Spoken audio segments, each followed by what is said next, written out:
Besti bertumbuh. Apa kabar hari ini? Ntar dulu nih, ngomongin kabar, mau nanya Mbak Novi apa kabar sih? Katanya habis keluar dari rumah sakit nih. Sekarang sih udah baikan ya. Sekarang udah baikan, alhamdulillah. Cuma ya memang kemarin sempat di rumah sakit, makanya kita kehilangan satu episode ya. Rabu kemarin tuh kita sempat ada absen nih, Besti gitu. Karena akunya lagi di rumah sakit nggak bisa ya Jan ya, maaf banget. Seminggu sebelumnya anakku masuk rumah sakit, terus habis itu gantian aku yang masuk rumah sakit. Nah kalau ngomong-ngomong rumah sakit nih Mbak Novi, biasanya nih, soalnya kan kita masih pengen ngebahas sama yang kemarin terakhir kita bahas tentang self love nih. Oke. Kalau masuk rumah sakit, pertanyaan pribadiku adalah, kira-kira itu kamu lupa self love? Apa kamu udah self love tuh? Sejujurnya nggak boleh ada yang ditutup-tutupin nih Besti. Even untuk orang yang sudah kita bilang menjalani profesi ini aja, kadang-kadang self love itu adalah sesuatu yang mungkin kita juga suka lupa punya atau punya konsistensi gitu untuk ada di level self love yang sama gitu. Mungkin aku tadinya self loveku rasanya udah gitu, karena aku pikir dengan ngejagain anakku itu adalah bentuk self loveku misalnya. Ternyata pas waktu lagi aku jagain anakku, aku lupa sama diri sendiri. Iya, aku lupa self care, aku lupa taking care, aku lupa kan anakku kebetulan kemarin itu lagi kena infeksi bakteri gitu. Nah akunya lupa banyak minum. Akunya lupa juga kalau nih kondisinya cuaca juga lagi kurang bersahabat gitu. Mungkin banyak kerjaan juga. Lagi banyak kerjaan, bener kan nggak masuk kantor ya. Kepikiran dong klien-klien yang terbengkalai gitu seolah-olah gitu kan gitu. Terus kebetulan waktu itu ada kerjaan juga. Jadi bener-bener pakai survival mode. Jadi pokoknya dihajar deh, anak iya, kerjaan iya, taking care-nya lupa, self-love-nya lupa. Dampaknya masuk rumah sakit, kan?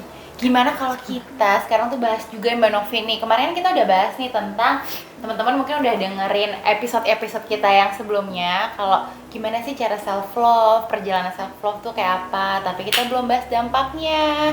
Pas banget kan gitu. Maksudnya dampak kalau kita enggak self self-love. love, tapi dampak juga kalau kita self love sama lingkungan sekitar kita, karena pasti ada dampaknya dong Mbak. Gitu. Oke. Jadi maksudnya dengan kita punya self love dan kalau kita nggak melakukan self love. Kalau kita lupa mungkin. Iya. Oke. Jadi mau dibahas yang mana duluan? Kita mau bahas kalau misalnya sebenarnya dampak self love yang benefitnya kalau kita self love. Selain untuk diri sendiri kan pasti kan ada dampak ke lingkungan kan, misalnya kayak ke keluarga gitu contohnya. Nah itu sebenarnya tuh yang mungkin Mbak Novi udah pernah ngerasain, Mbak Novi udah pernah jalanin, bisa di-sharing nih sama teman-teman gitu. Dampak dan benefitnya kalau kita punya self love atau kita bilang self love ini kan sebenarnya perjalanan ya. Namanya perjalanan. Kita pasti udah mulai dulu nih biasanya gitu.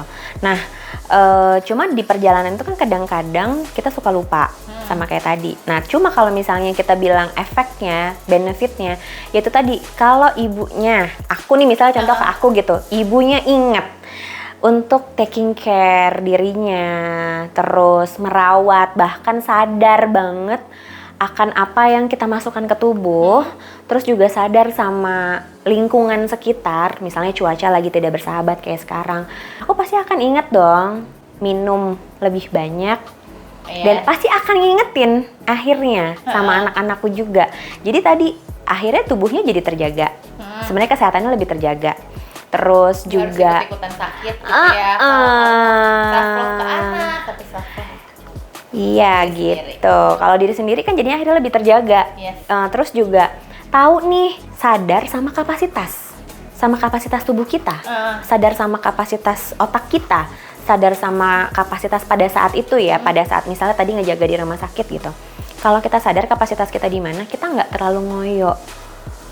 Kita mungkin bisa minta tolong sama orang untuk gantian jaga, karena ngejagain orang sakit itu capek loh, capek banget. Apalagi anak kan gitu. Iya, mau nggak mau kan? Itu kan inner child-nya kita. Lagi butuh, berarti dia diperhatiin. Itu pengingat aku.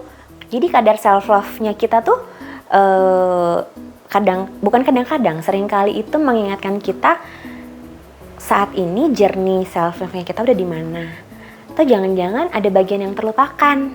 Itu ya. Iya, kayak si inner child tadi. Nah, ini kan jadi pengingat buat aku ya untuk terus melakukan secara konsisten. Bagaimana sih aku merawat diriku? Bagaimana aku merawat anak-anakku? Bagaimana aku bisa mengingatkan sekitarku juga? Ada ripple efeknya atau ada domino efeknya. Akhirnya bukan hanya ini dari sisi kesehatan. Dari sisi kesehatan akhirnya kita lebih terjaga. Itu baru dari sisi kesehatannya. Belum lagi hubungan. Nah, kalau hubungannya tuh gimana?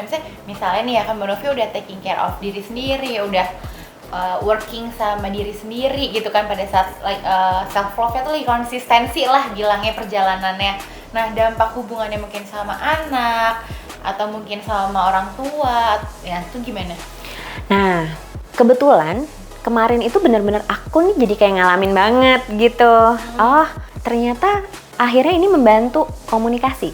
Membangun komunikasi yang baik. Mbak Novi dan anak atau? Aku dan diriku sendiri. Kayak aku jadi, mau gak mau kan aku jadi ngecek setiap hari kan. Kabarku, badanku, tubuhku, iya kan? Aku lagi di mana state-nya gitu. Apalagi pas waktu lagi sakit, bisa sampai sadar dan akhirnya membawa diriku ke rumah sakit. Ya udah aku surrender aja deh, mau nggak mau aku berpasrah untuk dirawat, berada dalam perawatan orang lain. Gitu. Itu egoku bener-bener aku biarin surrender tuh. Karena tadinya egonya masih bisa, masih mampu gitu.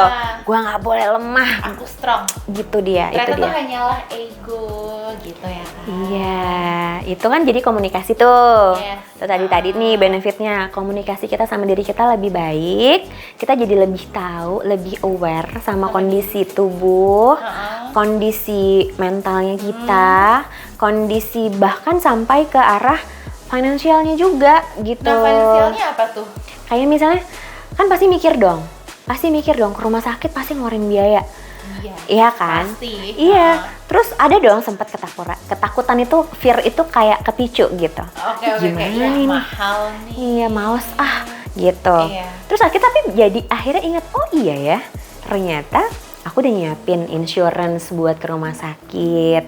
Oh, ada nih gunanya, benefitnya jadi tahu. Oke. Berarti walaupun kamu sempat lupa untuk self love dan taking care diri sendiri, terus ya ada dampak nggak enaknya dulu, tapi akhirnya dapet gift-nya juga ya. Gift-nya. Bahkan mungkin ya, buatku ya, yang tadinya aku lumayan agak males nih berhubungan sama rumah sakit karena birokrasi. Pas waktu aku kemarin memutuskan rumah sakit dan begitu aku surrender, itu aku dapat pelayanan yang terbaik. Oke, karena kamu udah nggak ngikutin ego lagi. Iya, tapi udah ngikutin yang sama dalam sini nih, gitu. Iya, bener-bener kayak anakku dapat pelayanan yang terbaik, akunya juga dapat pelayanan yang terbaik. Akhirnya aku ketemu sama dokter yang ternyata dokternya tuh juga selaras sama aku gitu. Oh gitu? Iya, beneran yang kayak ternyata dokternya itu bener-bener memperhatikan pasiennya, bener-bener amat sangat komunikatif, terus juga pemeriksaannya juga thorough gitu. Jadi semuanya tuh sampai dicek, bener-bener sampai dicek dan ternyata itu gunanya teman-teman. Ketika kita dari awal itu sudah benar-benar disiplin dari sisi finansial ya, untuk kayak tadi punya insurance sendiri gitu. Itu efeknya aku nggak ngeluarin biaya sedikit pun. Maksudnya karena sudah di cover ya sama insurance dan aku juga mendapatkan pelayanan terbaik dari rumah sakit gitu. Ketemu sama dokter yang ternyata dia juga bilangnya buat dia hanya dengan menanyakan ke pasiennya gimana kabarnya hari ini. Apa yang dirasain hari ini, apa yang kemarin dirasain, sekarang gimana rasanya. Cuman ditanya kayak gitu aja dan katanya menurut dia, dari pengalamannya dia, ketika pasien didengarkan dengan menceritakan saja itu sudah 0,5% proses kesembuhan. Oh gitu? Itu kata dokternya? Itu kata dokternya, gila gak tuh? Kita bisa sampai ketemu apa rasanya, gimana kondisinya. Kebayang gak kalau itu mungkin teman-teman lakuin ke dalam diri kita? Itu dia. Udah 50%? Udah 50% kesembuhannya katanya. Karena kan kita jadi sadar, ketika ditanya dari luar kan, ditanya kayak gitu kan mau nggak mau kita nanya ke dalam ya, ngecek gitu. Oh jadi gitu kan, aku jadi mikir, udah enakan dok. Pas waktu diperiksa pun dia jadinya meyakinkan aku karena begitu diperiksa di USG semuanya, organ-organ dalamku ternyata amat sangat baik dan terjaga. Dan kamu akhirnya juga jadi tahu dong bahwa lega banget, Jan, lega banget gitu. Iya. Mau nggak mau jadi sehat banget rasanya. I feel alive gitu loh. Emang harus istirahat. Harus dengerin badan. Emang harus self love, nggak bisa nggak self love. Tapi ada nggak sih maksudnya gini?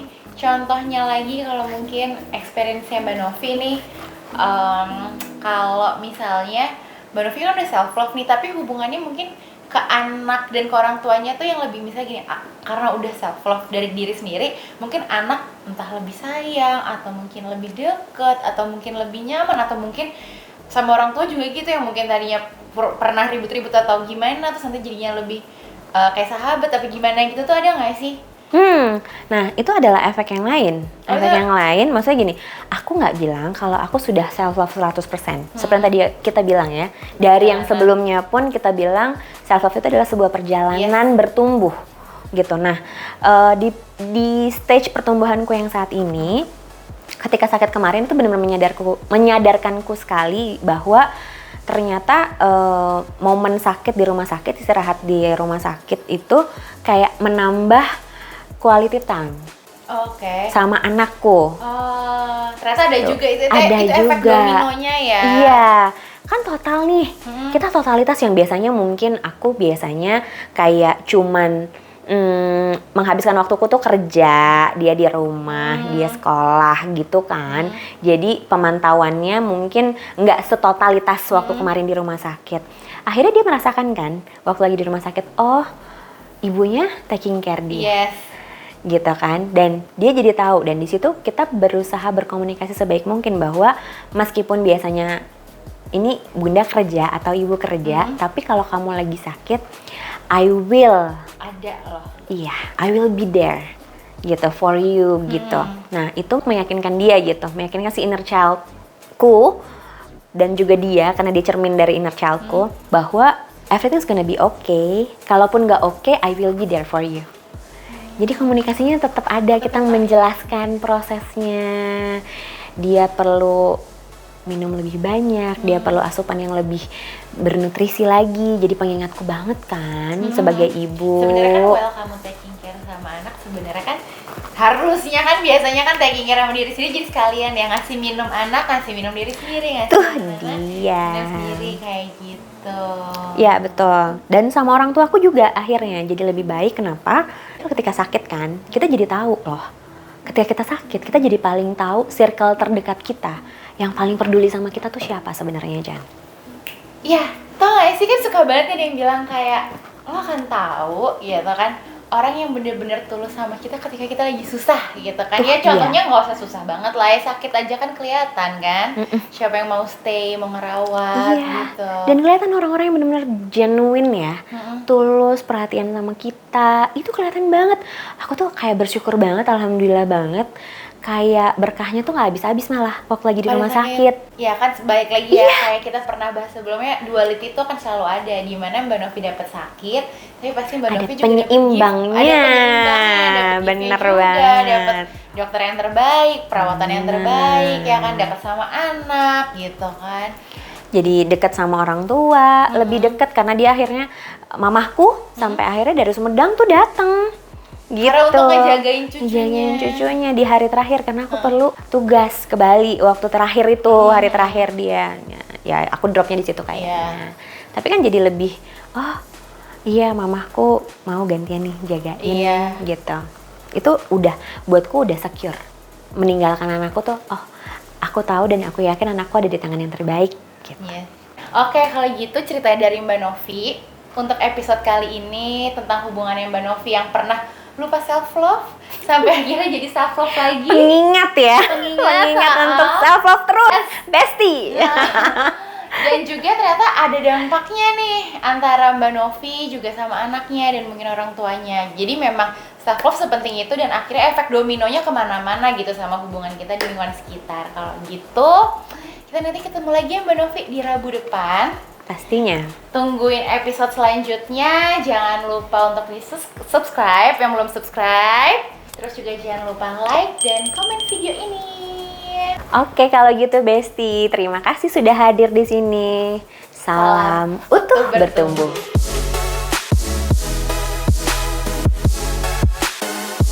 Dari rumah sakit. Aduh, kok gue mukanya kayak kaget.